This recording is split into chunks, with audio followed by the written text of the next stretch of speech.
Here are the worked solutions to the problems for Chapter 3. Firstly, we'll start with the name program. Here is my solution to the name program. I've called it fullname.c. You'll find it in the Solutions folder under Chapter 3 on the CD. Okay, let's have a look at what's going on here. Okay, getting down into the main, I've declared three variables. One to store the first name, one to store the surname, and one to store the result. I've made a decision that names can be 30 characters long. That is going to be the inherent limitation in my program. So I need obviously 31 characters for each of first name and surname because I need to store the null. Now here in result I've made that 62. Why 62 you say? Why not just 61? If it's just going to be 30 plus the null. Well, it's going to be 30 plus 30 plus a space plus the null. So that's got to be a total of 62. Okay, it is actually possible, some of you may have done it this way, to simply concatenate the surname onto the end of the first name, and you don't need a result variable at all in that case. And that's perfectly fine, I've got no problem with that. But you'd need to make sure that the first name variable, is actually of length 62 at that time. So just as long as you've done that, that's no problem. Okay, so we go and have a look at the reading in. It's pretty straightforward, except you recall from our scanf module that I'm going to use this technique for reading in a string, not the %s. Because, well, they might have spaces in their first name. They might have two first names. Certainly we could have a 30 characters may have a space in it. So we're reading up all characters that are not new lines. And then we use a flush here to get rid of the new line. So don't forget to do that. Other than that, it's very straightforward. Okay, so we read them in, then we concatenate one to the other. And this is how we do it. First we copy the first name into the result.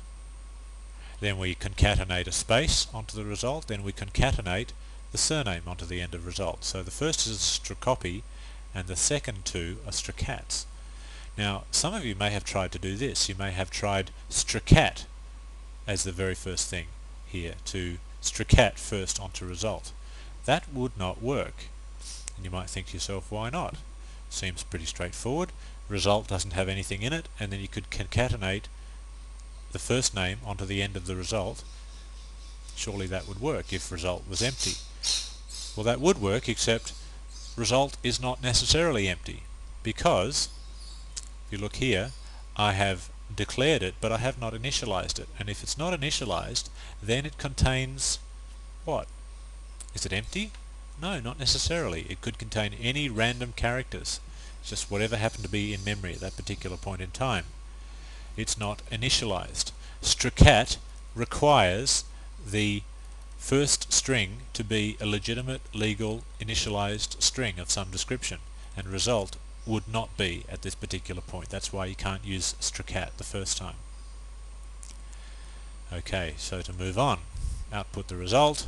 Your full name is %s, which comes straight from there, and the length %d comes straight from there. Now that's interesting. We haven't seen that before. We haven't seen the result of a function used inside another function. Some of you will have used a variable called length to store the length, and then just put a reference to length right here. And that's fine, you can do that. This way you do that without the need for a variable called length, and without the need for an assignment statement that assigns the length into that variable. You can just do it straight in line right here inside the printf statement. That is possible. The question is it preferred? Well, that's a matter of style. Some people will say yes, it is preferred because it's more efficient, and it's not only a smaller program, but it's a faster program, and that's true. And other people will say no, it's not preferred because you're mixing up your calculations. I would say that this part of the program is the calculation part, and this part of the program is the output phase, and they're saying this legitimately belongs in the calculation phase of the program, and that's a legitimate argument as well. So stylistically I'd say it's in the wrong place, but for efficiency it's in the right place. It's completely up to you as to where you decide to put it. Okay, so let's check that it works. Compile it, compiles OK, run it, please enter your first name, Mark, please enter your surname, Virtue, your full name is Mark Virtue, correct, and it's how many characters? 4 plus 6 plus 1 is 11. Okay, so that's working fine. Let's now have a look at the temperature program. Here's the temperature program. Okay, firstly we've got here a Fahrenheit variable to store the answer. That is going to be a floating point number because I required the output to 2 decimal places. I could have used a float here, but I chose to use a double. Now, remember I challenged you to try and get the program to work making Celsius an int. How many of you got that to happen? Not many, I'm guessing, unless you've seen this sort of thing before. If you'd made Celsius a double there, it wouldn't have been too difficult at all. Let's have a look at how I've done it.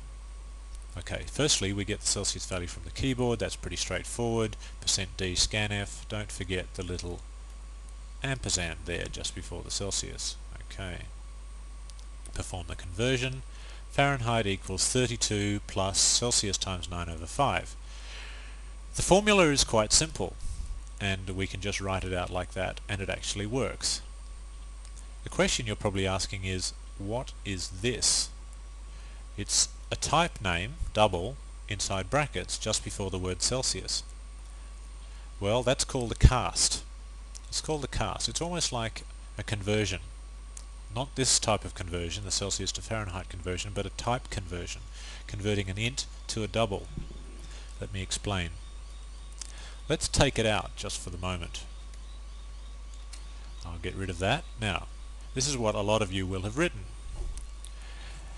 Now, if Celsius is an integer, this will just not work. It won't work. It'll work for whole numbers, like if Celsius was 100 degrees, Fahrenheit would be 212. But what if Celsius was 99 degrees? 99 degrees Celsius is 210.2 degrees Fahrenheit. 210.2. But what's going to happen here? Firstly, we're going to have, let's say, 99 in there, and we're going to multiply it by 9. Notice that the multiplication is going to happen before the addition. Multiplications and divisions always happen before addition, so the addition in this line is going to happen last, once all that has been done. Okay, so the first thing we do is we multiply that by 9, and we get 991. Then we divide that by 5, and we get 178. Actually, it's 891, not 991.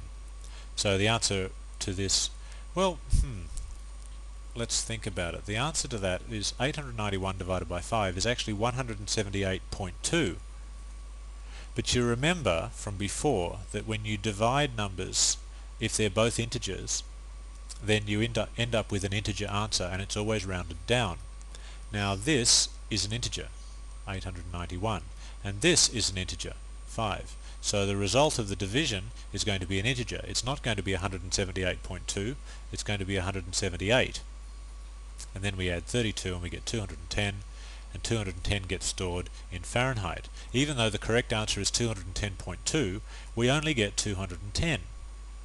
So it doesn't even matter, if we're going to do it like that, it doesn't even matter that Fahrenheit is a double, because we're only ever going to store a whole number in it.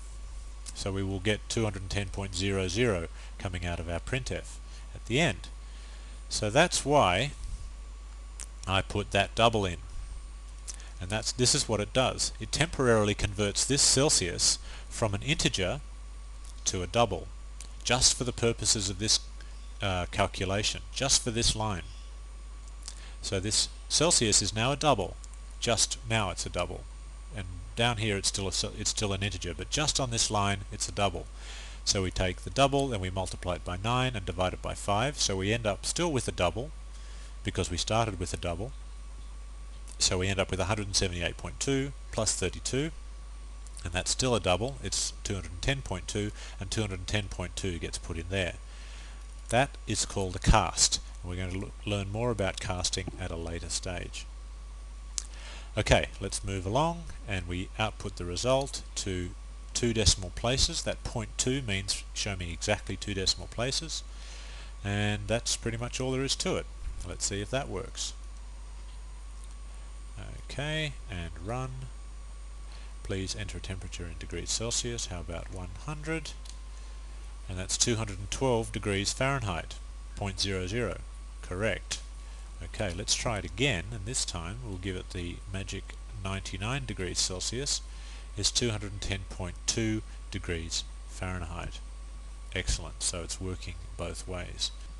Have a little think about that cast, see if you can think of other instances where that might be useful. But we will look at casting in a later chapter.